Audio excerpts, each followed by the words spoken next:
warahmatullahi wabarakatuh. Alhamdulillahirabbil alamin wa bihi nasta'inu ala umuri dunya waddin. Asyhadu an la ilaha illallah wahdahu la syarikalah wa asyhadu anna Muhammadan abduhu wa rasuluhu wa la nabiyya ba'dah.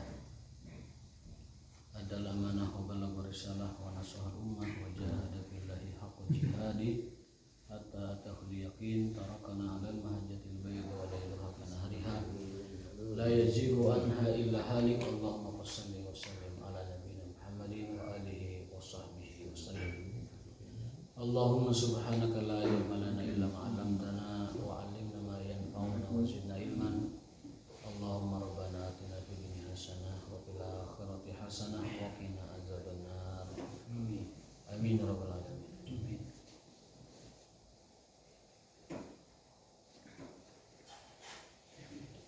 Bapak sekalian yang dimuliakan Allah Subhanahu wa taala,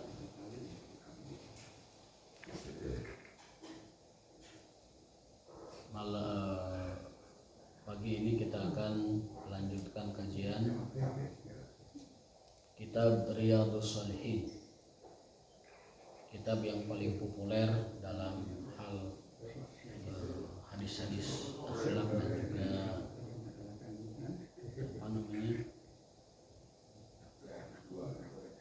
karakter ataupun perilaku.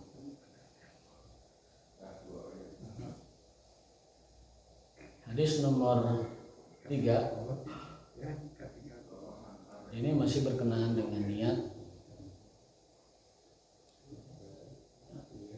dan dari Aisyah radhiyallahu taala anha menceritakan, qala Nabi sallallahu alaihi wasallam, la hijrata ba'dal fathi walakin jihadun wa niyatun wa idastunfirtum fanfiru.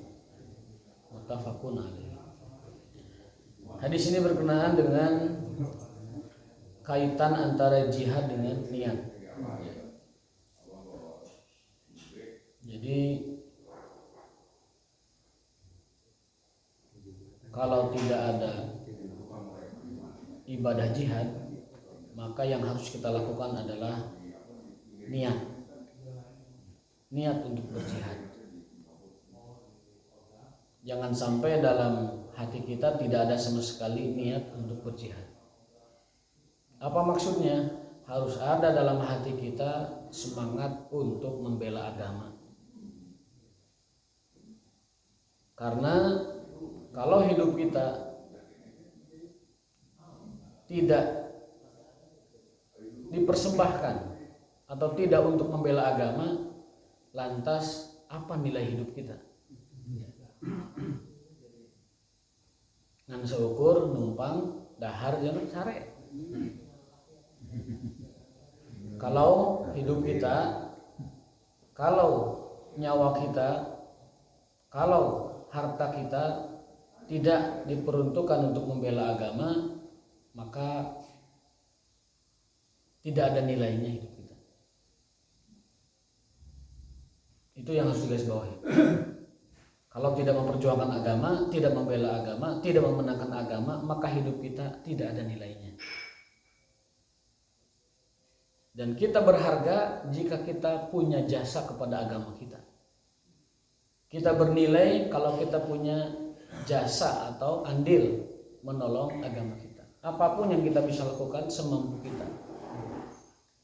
Karena tiap orang beda-beda menolong agama, beda-beda tiap kita. Ada yang dengan ilmunya, ada yang dengan semangatnya, ada yang dengan hartanya, ada yang dengan nyawanya, dan lain-lain sebagainya. Yang jelas harus ada niat untuk membela agamanya. Wa idastunfirtum fanfiru. Dan manakala kalian disuruh untuk berjihad, maka penuhilah seruan tersebut. Ya. Ini artinya bahwa jihad itu ada 2 hukum. Jihad itu 2 hukum. Yang pertama, hukumnya sunnah atau fardu kifayah. Itu manakala ada orang yang melakukan jihad, sebagian kaum muslimin yang dipimpin oleh pemimpin mereka. Kapan jihad menjadi fardu ain? Jihad menjadi fardu ain manakala terpenuhi dua syarat. Baru jihad menjadi fardu ain. Selama tidak terpenuhi dua syarat ini, maka jihad adalah tetap pada hukum asalnya fardu kifayah atau sunnah. Jihad menjadi fardu ain, kewajiban kepada setiap individu atau fardu atas setiap manusia muslim manakala terpenuhi dua syarat. Yang pertama adalah musuh menyerang kita, maka jihad menjadi fardu ain. Karena kalau kita tidak berjihad, kita akan mati konyol. Diserang musuh tidak melawan, mati konyol. Itu yang pertama. Yang kedua, jihad menjadi fardu ain manakala pemimpin kita memobilisasi, mengajak, menyuruh untuk berjihad melawan musuh. Ada panggilan dari pemimpin. Ada panggilan dari pemimpin. Dan pemimpin yang dimaksud adalah pemimpin tertinggi, yaitu presiden. Zaman dulu khalifah, zaman sekarang ya presiden. Yang paling mewakili makna khalifah ya presiden. Baik skala luas, beberapa gabungan negara ataupun satu negara muslim. Maka yang namanya jihad itu mesti dipimpin oleh seorang pemimpin yang sah. Di dalam konsep atau prinsip akidah Ahlussunnah wal Jamaah disebutkan al-hajju wal jihadu madiyani ila yaumil qiyamah ma'a imamihim fajiron kana am sholihan. Bahwa fardunya jihad dan haji itu berlaku sampai hari kiamat. Wajibnya haji, wajibnya jihad itu berlaku sampai hari kiamat bersama pemimpin muslim, baik dia orang tidak soleh maupun orang soleh, baik dia zolim maupun tidak zolim atau adil. Kalau mereka telah mengumumkan perang atau memobilisasi untuk berjihad, maka setiap muslim wajib hukumnya fardu ain mengikuti perintah pemimpinnya untuk berjihad. Dalilnya adalah wa idastunfirtum fanfiru. Dalam hadis Riyadhus Shalihin muttafaqun alaih, Bukhari Muslim menyebutkan hal tersebut. Itu dua hal kita diwajibkan fardu ain setiap jiwa untuk berjihad. Saat pemimpin memanggil atau saat musuh menyerang masuk di wilayah kita, itu jihad hukumnya fardu ain. Tidak perlu minta izin orang tua, tidak perlu minta izin suami, tidak perlu minta izin istri, tidak perlu anak meminta izin siapapun ketika jihad sudah fardu ain. Tapi jihad yang fardu kifayah yang dikelola oleh pemerintah melawan pihak musuh, maka di situ berlaku anak wajib izin kepada orang tuanya, dan istri kalau ikut berjihad untuk mengobati para pasukan dan membantu logistik para pasukan wajib mendapatkan izin suaminya. Itu kalau jihad fardu kifayah. Tapi kalau jihad sudah fardu ain, maka tidak ada lagi izin dibutuhkan untuk melawan musuh tersebut. Nah itu fikih jihad ya. Jadi tidak sembarangan jihad itu, harus dipimpin oleh pemimpin yang sah. Sehingga kalau bahasa kasarnya panitia jihad itu harus pemerintah, karena dia memiliki segalanya, dari keabsahan, logistik dan pasukan mereka punya. Itu hukum jihad. Jadi panitia jihad itu yang syar'i itu harus pemerintah. Artinya ulil amri atau umaro yang memang dia secara de facto dan de jure menguasai itu. Ya, yang punya otoritas. Tidak sembarangan orang bergeludugan itu bukan jihad. Itu bukan jihad sama sekali. Itu adalah tindakan ya. Kalau kita diusir, kita perlu diusir oleh siapa? Oleh musuh. Oleh Quraisy misalnya. Yang melawan. Tadi jika musuh menyerang kita, fardu ain. Musir bukan. Musir itu kan sama dengan memerangi. Oh, gitu. Kalau kitanya ada kemampuan untuk berjihad. Kalau melarikan diri demi untuk strategi menyelamatkan, silahkan. Tetapi kalau itu adalah sebuah kepengecutan, tidak boleh. Allah mewajibkan setiap orang beriman harus berani melawan 10 orang. Di dalam Al-Baqarah ada kewajiban setiap orang beriman untuk dapat melawan 10 orang kafir. Iyakunu mi'atun yaglibu mi'atain. 1 banding 10. Harus berani. Tidak boleh kabur orang beriman ketika 1 orang menghadapi 10 orang. Kalau kabur dosa besar. Iyangkum ishrun, kalau kamu ada 20 wajib melawan 200. Kalau 10 wajib melawan 100. Kali 10. Surat apa tuh? Al-Baqarah ayat 180 sekian. Dari atasnya itu kisah tentang Talut ya melawan Jalut. Kisah tentang Daud mengalahkan Goliat, raksasa itu. Anak kecil Daud dengan ketepel itu mengalahkan Goliat yang super raksasa yang ditakuti di mana-mana. Ya, tepelnya mah itu teknis lah. Di kita tempel kan begini, yang kita pahami gitu kan. Kalau di filmnya emang gini, tapi hakikatnya ya saya tidak tahu gimana ketepelnya karena tidak pernah diceritakan bentuk ketepel. Rakyat Palestina. Iya, betul. Ya bentuk ketepelnya belum pernah diceritakan dalam riwayat maksudnya gitu. Yang jelas Daud mengalahkan Jalut atau Goliat. Nah, di ayat bawahnya itu diperintahkan orang beriman untuk bersabar dan mampu serta siap untuk melawan 1 banding 10. Kalau kabur berarti dia namanya kabur dari medan perang. Jadi kita ini harus punya kemampuan mengalahkan 10 orang. Tapi nya kumaha rek ngalawan. Deumpang geus teu kuat. Jogging we geus nipu ibaratnya ini. Kalau aki mah uzur kan sudah. Ini mah yang muda-muda nih. Yang muda baru 1 kilometer sudah ngaplek begitu. Sudah mopo bagaimana mau ngelawan 10 orang kafir? Aki mah bebas-bebas aja lah. Kalau sudah kayak kan udah uzur. Awalnya begitu. Tapi apa? Allah tahu kelemahan kita. Al-an khaffafallahu ankum wa alima anna fikum dha'fa. Tapi Allah tahu kelemahan kita. Umat kita, umat Rasulullah tidak sekuat umat dulu. Maka khaffafallah, Allah ringankan. Wa alima anna fikum dha'fa, Allah tahu kalian ada dha'fa, dhaif, kelemahan.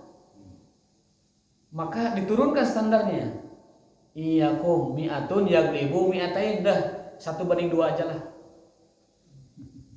Jadi kita orang muslim wajib dapat mengalahkan 2 orang kafir, atau kita orang muslim wajib tidak takut dan mundur dalam menghadapi 2 orang kafir. Berarti kalau ditanyakan apa standar kekuatan orang muslim ketika dia bisa mengalahkan dan tidak takut menghadapi 2 orang. Al-Anfal 65 tuh. Anfal 65. Jadi itu orang di Al-Baqarah juga ada itu yang 10 melawan 20 ya, 100 melawan 200. Iya. Di ayat-ayat yang setelah ayat Talut dan Jalut itu ya, ayat Daud itu. Tapi juga dibantu sama malaikat kan. Iya. Kalau jihadnya benar, kalau niatnya ikhlas, lillahi kalimatillah, menegakkan kalimat Allah, ditolong malaikat. Tapi kalau jihadnya untuk kekuasaan, untuk politik, untuk kepentingan kelompok dan pribadi, ya Allah tidak akan tolong. Di semua peperangan Rasulullah ada campur tangan malaikat. Di semua peperangan Rasulullah, kemenangan Rasulullah ada di situ pasukan malaikat. Dan itu dirasakan oleh musuh. Seperti di perang Badar, banyak kepala tergelincir padahal belum ditebas. Dan menurut pengakuan orang-orang Quraisy yang ikut perang Badar lalu masuk Islam, diceritakan bahwa yang kami hadapi itu adalah pasukan-pasukan berbaju putih, ya, yang membuat kami gentar, membuat kami patah semangat dan patah keberanian. Langsung mentalnya turun. Loh, banyak pasukannya. seragam lagi. Orang tuh kalau lihat seragam sudah gempur Pak biasanya. Pedagang lihat seragam Satpol PP gempur. Pokoknya kalau lihat orang tuh seragam rapi, berbanjar-banjar, berbaris-baris itu mental tuh akan takut. Kaki lima, kaki lima. Nah ini malah musuh orang Quraisy, orang kafir itu melihat malaikat berbaris-baris, berbanjar-banjar, pasukan itu takut. Perang Uhud jadi pelajaran. Perang Khaybar, perang Khandaq itu juga malaikat menolong dengan angin kencang. Sehingga pasukan gabungan, pasukan koalisi itu kabur tunggang langgang, dihempaskan oleh badai. Dan itu terakhir orang Quraisy menyerang Rasulullah. Kata beliau sallallahu alaihi wasallam, wala yaghzunana ba'da. Mereka tidak akan pernah lagi berani menyerang kita. Kita yang akan menyerang mereka. Itu akhir perang defensif Rasulullah itu perang Khandaq. Setelah itu ofensif, menaklukkan. Kenapa? Karena Ahzab itu, Khandaq itu pasukan gabungan Quraisy, orang-orang kafir, orang-orang suku-suku Arab, orang Yahudi Madinah itu berkoalisi. Puluhan ribu itu orang di situ pasukan Khandaq itu. Tapi Allah tolong Rasulnya, Allah tolong orang beriman sehingga mereka berhasil mengalahkannya. Nah, walakin jihadun wa niyah itu harus jadi catatan bahwa yang namanya jihad itu adalah syariat abadi sampai hari kiamat. Kalau tidak ada jihadnya, maka mesti ada niatnya. Walakin jihadun wa niyatun. Harus ada niatnya. Tidak boleh tidak ada. Artinya apa? Artinya adalah semangat membela agama, semangat menolong agama itu harus tetap ada dalam diri kita. Tadi saya katakan, kalau hidup tidak untuk menolong agama Allah, hidup tidak ada nilainya. Kalau hidup tidak untuk menolong agama Allah, hidup tidak ada nilainya. Dan seukur apa? Numpang dahar, numpang ulin, kumalindang, kukulindangan di alam dunia, tengmelang agama Allah tidak ada harganya. Hardolin di dunia cuma hardolin. Numpang modal, numpang ulin, sare, dahar, modal deui, sare deui gitu. Kalau tidak punya jasa kepada agamanya, baik jasa dengan ilmunya, jasa dengan hartanya, jasa dengan nyawanya, jasa dengan tenaganya, minimal jasa dengan kehadirannya, berpihak kepada agama. Kalau tidak ada sama sekali dalam hidupnya pembelaan pada agamanya, lantas Anda bernilai apanya dalam hidup? Ini harus jadi garis bawah buat kita. Walakin jihadun niat, minimal niat. Setidaknya menolong agama Allah itu dengan mendukung kegiatan-kegiatan yang positif. Contohnya apa? Menghadiri majelis taklim, majelis ilmu. Dan itu banyak utamanya. Rasulullah SAW pernah bersabda bahwa idza marartum biryadil jannah farta'u. Jika kalian melewati taman-taman surga, maka mampirlah. Jika kalian melewati taman surga, maka mampirlah. Lalu sahabat bertanya, ya Rasulullah, apa itu taman surga sehingga kami harus mampir? Hilakul zikir, majlis-majlis ilmu, majlis-majlis zikir seperti kita ini, taman surga ini. Kalau kalian melihat taman surga, mampirlah. Apa itu taman surga? Majlis-majlis ilmu. Di dalamnya dibahas ayat Allah, di dalamnya dibahas Rasulullah. Itu adalah majelis ilmu. Mampirlah. Itu perintah Rasul sallallahu alaihi wasallam. Kata para ulama, makna taman surga itu makna hakiki.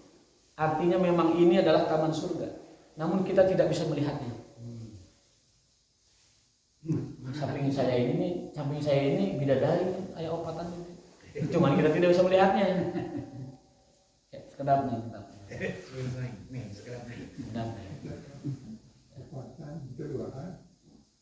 Banyak.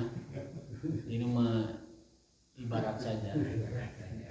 Tidak mungkin hakikatnya itu dia melihat.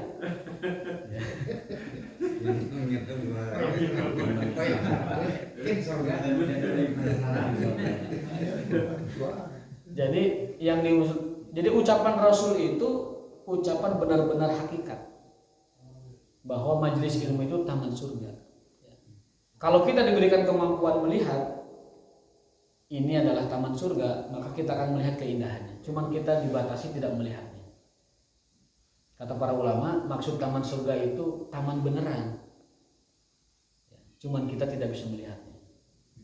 Makanya tadi saya katakan, saking yakinnya saya itu, saya meyakini samping saya ini bidadari. Dan diliputi malaikat. Ya. Dan diliputi malaikat. Dan diliputi malaikat. Wa hafathumul malaikat. Majelis ilmu itu tidak ada bandingannya sama sekali dengan ibadah sunnah manapun.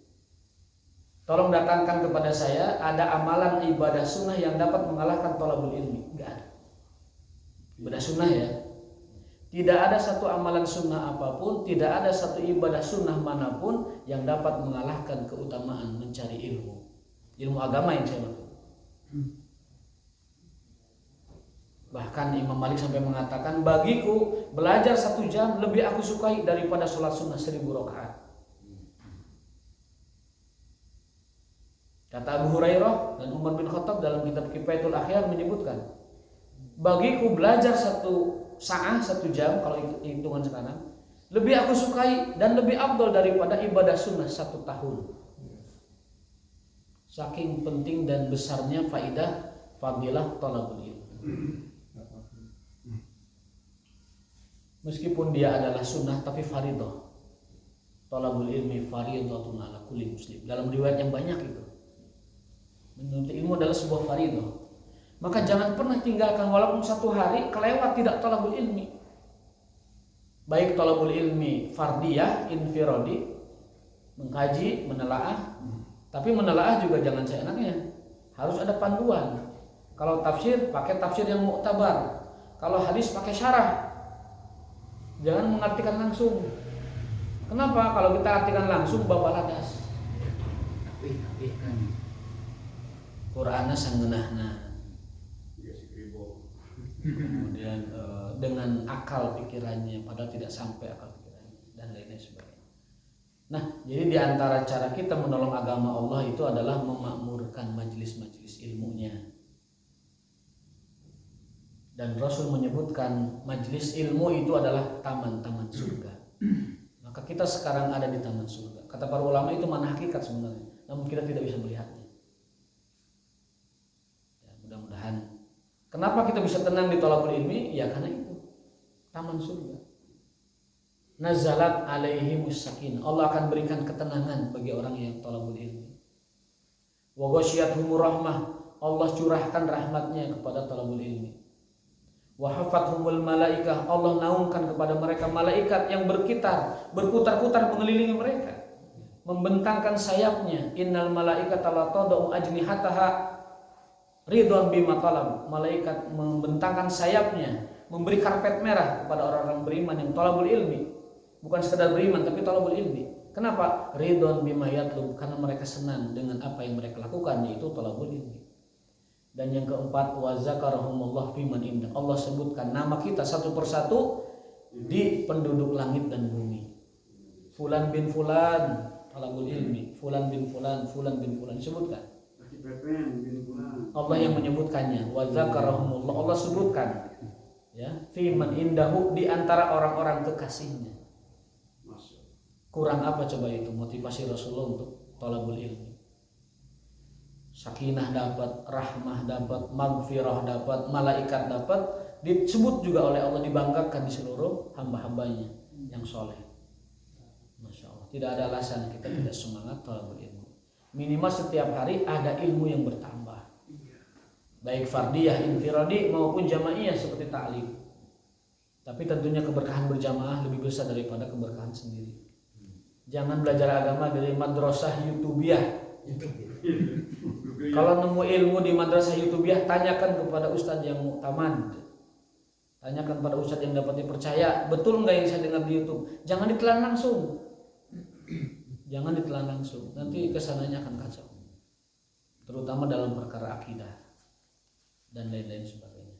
Nah, sekali kita kembali ke tema kita bahwa jihad itu berlaku sampai hari kiamat.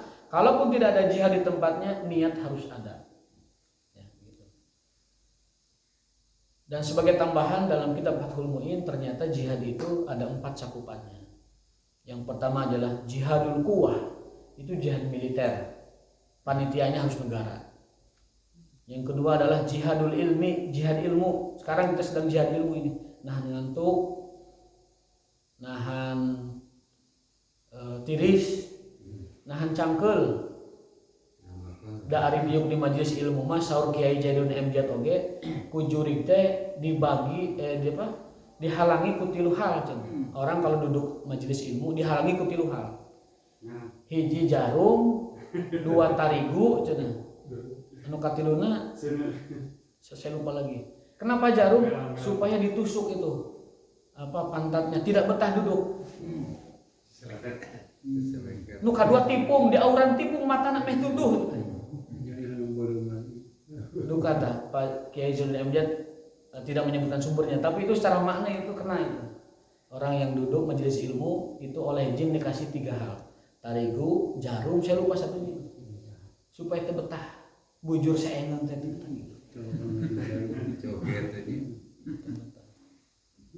Yang kedua adalah tipung di auran tipung karena socanya tuduh bawa lepet mata. Lepet rapat.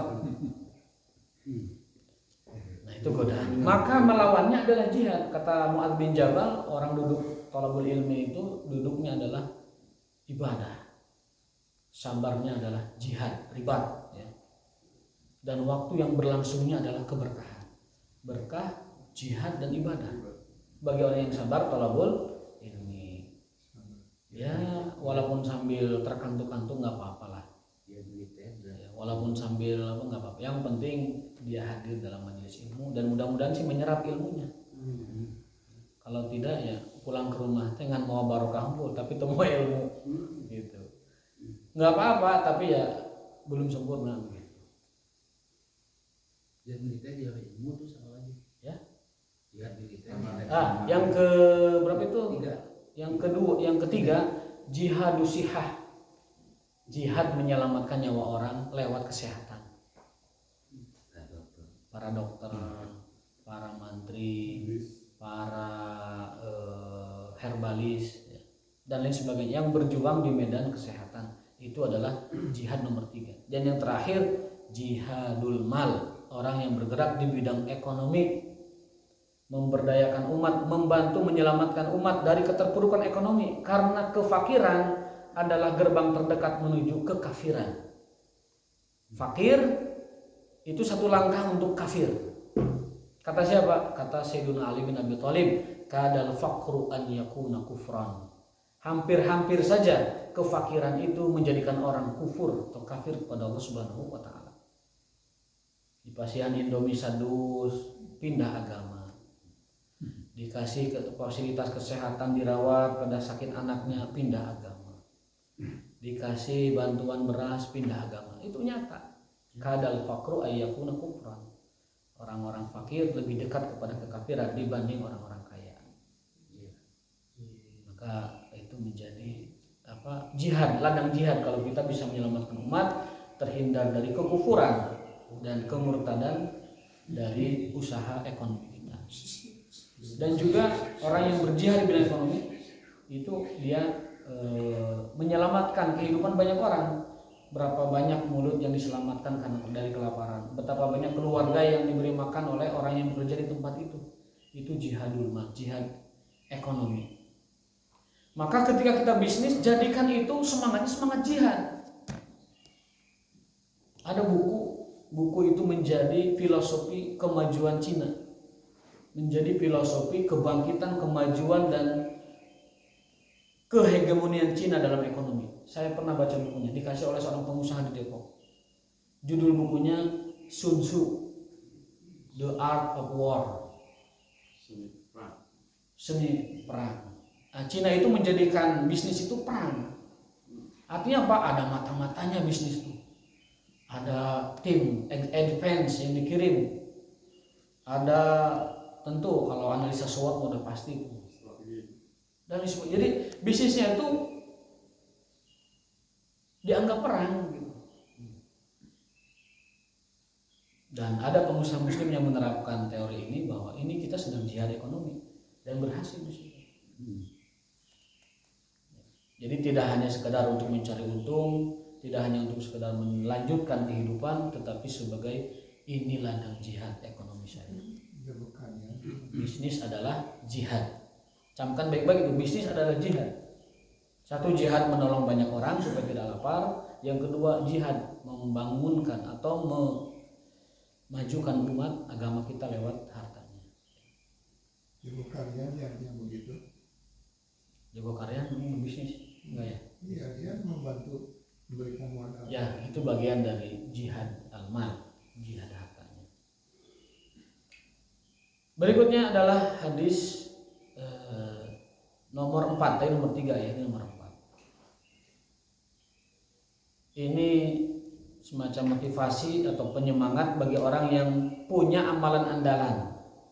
Kita harus punya amalan andalan yang biasa kita lakukan agar menjadi sesuatu yang kita bisa andalkan saat kita tidak bisa melakukannya. Gitu. Dari Abu Abdullah, an Abi Abdullah bin Jabir, dari Abu Abdullah Jabir bin Abdullah al-Ansari radhiyallahu anhu maqala, dari sahabat mulia Abu Abdullah Jabir bin Abdullah orang Ansor ya, semoga Allah meridhoi keduanya. Beliau bercerita, kunna ma'an Nabi sallallahu alaihi wasallam, kami pernah bersama Nabi sallallahu alaihi wasallam fi ghazatin faqal, di sebuah pertempuran. Lalu beliau bersabda, inna bil madinati la rijalan masirtum masiran. Sesungguhnya di Madinah ada orang-orang yang tidak ikut berjihad karena sebuah alasan, karena uzur yang syar'i. Wala qata'tum wadiyan, tidak juga ikut mendaki gunung, menuruni lembah untuk berjihad. Illa kanu ma'akum habasahumul marad, tapi mereka dapat pahala seperti kita ikut berjihad, padahal mereka terbaring di tempat tidurnya. Wa fi riwayatin illa syarakukum fil ajri, mereka sama mendapatkan pahala seperti kalian dan mendapatkan afdaliyah, keutamaan berjihad seperti kalian.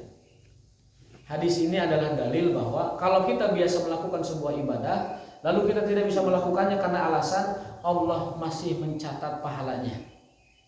Contoh, kita biasa sholat duha, tiba-tiba nggak bisa duha karena perjalanan, karena ada halangan bagi wanita, atau karena ada hajat harus rapat dengan atasan atau dengan bawahan dan sebagainya, atau kita pergi ke saung abah perahu makan di sana, kan kamar itu daruha itu teh, kamar itu teh daruha, kan itu teh pasti duha di mana. Tapi kalau kita biasa duha, Allah catatkan pahalanya, Allah berikan pahalanya secara sempurna. Syarakukum fil ajri, mereka sama pahalanya dengan yang berjihad, padahal ngagolan di neraka surga. Kenapa? Karena mereka kalau sehat ikut jihad, cuman karena ada halangan sakit tidak bisa jihad, mereka dapat pahalanya. Anu terbiasa sholat qobliyah ba'diyah tiba-tiba tidak bisa karena ada hajat, harus segera pergi, maka dia mendapatkan qobliyah ba'diyah rawatib itu meskipun tidak melakukannya. Alasannya apa? Karena biasanya melakukan. Nah itu, kita harus punya amalan kokojote itu. Biasa tahajud, biasa witir, nggak bisa karena kita berbaring tidak berdaya. Allah berikan witirnya, Allah berikan tahajudnya, dan sama pahalanya seperti orang yang melakukan beneran. Kenapa? Syarakukum fil ajri, karena kita punya kebiasaan melakukannya. Harus punya amalan seperti ini. Kalau bisa mah yang agak gede amalannya, supaya kalau kita nggak bisa tuh dapat gede. Padahal kita ya. Kokojo orang sholat berjamaah misalnya. Kokojo sholat berjamaah, suatu saat tidak bisa berjamaah karena sakit, karena leles, lemas, atau karena ada hajat harus safar, tetap dapat berjamaahnya. Makanya Rasulullah mengatakan, barang siapa yang datang ke masjid untuk sholat di masjid, jamaah sudah bubar, nggak ada orang, kata Rasul, dia tetap mendapatkan berjamaah. Kenapa? Karena dia memang biasa berjamaah. Cuman karena dia ke masjid, mungkin karena ada urusan, ada hajat, jamaah sudah bubar, dia mendapatkan sempurna berjamaahnya, walaupun dia tidak mendapatkan berjamaah. Jadi kalau kita datang dari mana atau ada perlu apa, sholatnya di masjid walaupun sendiri. Datang dari Tasik ke sini misalkan, Aduh geus bubar nih jamaah pasti geus bubar. Udah ke masjid aja, sholat di masjid, sholat munfarid tapi di masjid itu mendapatkan pahala sholat sempurna berjamaah. Cuman ya kadang era sih memang, aduh bubar ya jamaah di imam ya. Nah, anjuran Rasulullah kalau sudah bubar jamaah datang aja ke masjid, sholatnya di masjid, dapat pahalanya berjamaah. Nah mudah-mudahan kita dapat mengamalkan hal-hal yang sepele dan sederhana ini ya. Punya amalan kokojo, baik yang fardunya atau kaifiat fardunya atau yang sunnah ataupun kaifiat sunnahnya, supaya kita punya amalan yang mana saat kita tidak bisa kita andalkan itu menjadi pemasukan pahala dan balasannya kepada kita. Hadis riwayat Sahih Muslim, rawahu Muslim. Ada tambahan hadis tersebut saya tambahkan. Warawal Bukhari menguatkan hadis ini, riwayat hadis ini dari Anas, tapi periwayatannya bukan dari Jabir bin Abdullah. Wa an Anasin radhiyallahu anhu qala raja'na min ghazwati Tabuk, kami kembali dari peperangan Tabuk. Ma'an Nabi sallallahu alaihi wasallam, bersama Nabi sallallahu alaihi wasallam. Faqala, beliau bersabda, inna aqwaman khalfana bil Madinah, sesungguhnya ada sekelompok orang di Madinah, masalakna syi'aban, mereka tidak menaiki gunung, tidak menuruni lembah. Artinya apa? Tidak ikut berjihad. Illa wahum ma'ana, tapi mereka bersama kita. Habasahumul udhru, karena uzur menghalangi mereka. Nah, jadi ini hadis Bukhari ini menguatkan bahwa ada orang-orang yang tidak ikut berjuang, tapi biasanya berjuang, mereka mendapatkan yang kita lakukan. Sungguh itu pahala yang besar meskipun kita tidak melakukan amanat tersebut.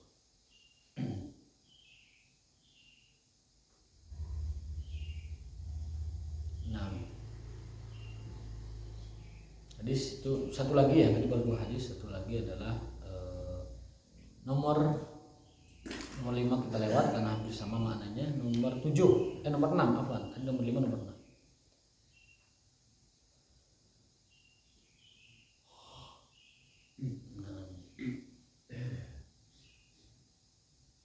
Nomor 6 juga hampir sama maknanya ya.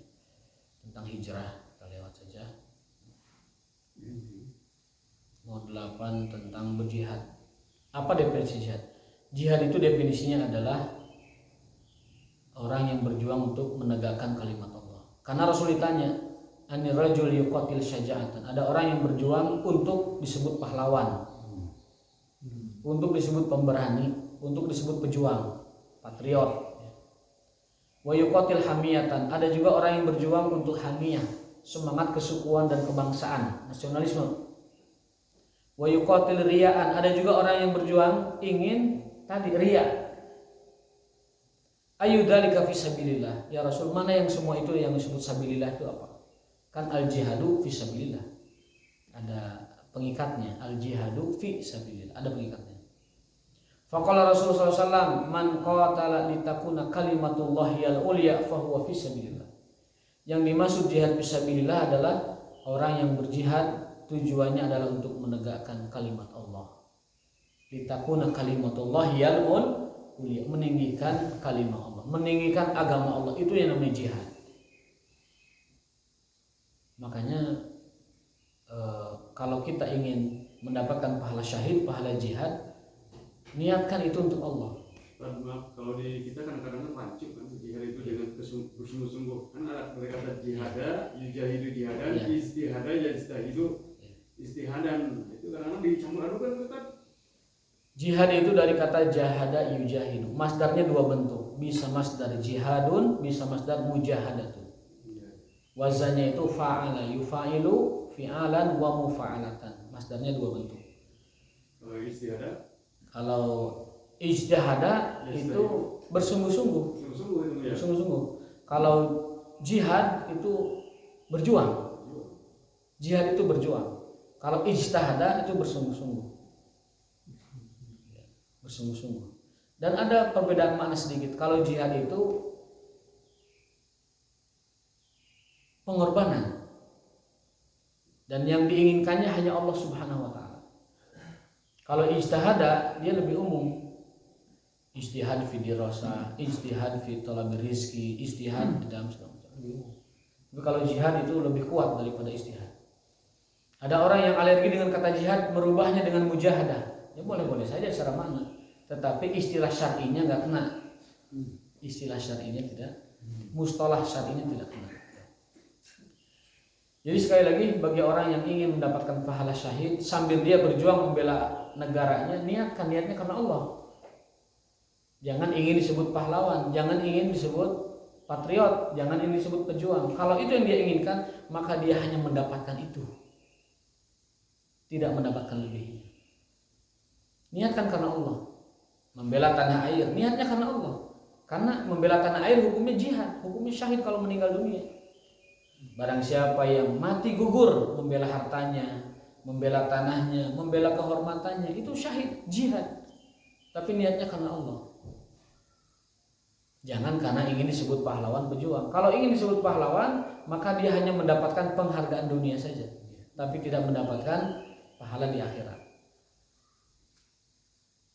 Ini bagus juga disampaikan kepada para orang-orang yang berjuang di dalam menjaga negara kita. Tanamkan jihad. Saya membela tanah air ini karena adalah sebuah kehormatan dan itu jihad, mati syahid. Tapi kalau cuma ingin disebut pahlawan, apalagi veteran, ya udah itu dapat itu aja penghargaan. Seperti hadis kadzab, ya betul. Ada hadis ini mengingatkan ya. Ada 3 orang yang diseret ke neraka pertama kali. Yang pertama ulama, yang kedua qori, yang ketiga mujahid. Pertama ulama, kenapa? Karena ulama tersebut mengajar dan belajarnya itu untuk membodohi orang bodoh dan untuk menyaingi orang pintar. Bukan karena Allah. Ketika dia membantah, ya Rabbi, aku belajar karenamu, aku mengajar karenamu. Kadzab tak, berdusta kamu. Kamu ingin disebut alim dan kau sudah dapatkan gelar itu, maka masuklah kamu ke neraka. Yang kedua qari, saya membaca Quran karenamu ya Allah. Kadzab tak, dusta kamu. Kamu ingin disebut qari, kamu ingin disebut ahlul Quran, kamu ingin disebut hafiz, qari. Kamu sudah dapatkan itu kehormatan, masuklah ke neraka. Yang ketiga mujahid, dia katakan bahwa aku berjuang karenamu ya Allah. Allah membalasnya, kadzab, dusta kamu. Kamu berjuang untuk dikatakan pejuang, patriot, pahlawan, dan kau sudah dapatkan itu kemuliaan di dunia itu, masuklah ke dalam neraka. Di dalam riwayat lain al-mutasaddiq, dermawan. Saya sedekah karenamu ya Allah, kadzab, dusta kamu. Kamu sedekah ingin dikatakan dermawan dan kau sudah dapatkan gelar itu di dunia, maka masuklah ke dalam neraka. Ini bahayanya kita tidak menjaga keikhlasan. Tidak karena Allah. Beramal tuh harus karena Allah. Kalau tidak karena Allah berdosa. Apa dalilnya? Wa ma umiru illa liya'budullah mukhlishina lahudin. Mereka tidak diperintah untuk berbuat apa-apa. Kalaupun mau berbuat apa-apa karena diperintah, syaratnya mukhlisin, harus ikhlas. Mereka tidak diperintahkan ibadah kecuali dengan ikhlas. Jadi ikhlas itu menempel pada setiap ibadah. Karena kalau kita tidak ikhlas, jatuhnya 2. Kalau nggak riya, syirik. Kalau kita tidak ikhlas, jatuhnya 2. Kalau nggak riya, syirik. Riya menghapuskan pahala yang baru dilakukan, seperti ujub dan sum'ah, ingin didengar. Kalau syirik menghapuskan seluruh amalan. Nah, maka ini menjadi perhatian kita semua. Itu mungkin 3 hadis dari kitab Riyadhus Shalihin. Mudah-mudahan hadis-hadis tersebut memberikan kita tambahan ilmu, wawasan agar kita dapat memiliki tadi amalan andalan yang pertama, yang kedua memiliki semangat untuk berjihad meskipun tidak ada jihadnya dalam bidang yang kita bisa masing-masing kemampuan kita, dan yang ketiga adalah agar kita senantiasa niatkan segala macamnya karena Allah Subhanahu wa taala, dan yang paling penting nilai harga kita sebagai muslim ada pada pengorbanan kita untuk agama kita. Hadanallahu wa iyyakum ajmain wa wallahu waliyut taufiq. Subhanakallahumma wa bihamdika asyhadu an la ilaha illa anta astaghfiruka wa atubu ilaik. Pekan depan kita akan bahas tentang tawasul dalam doa dan ibadah. Pas hadisnya tentang ikhlas.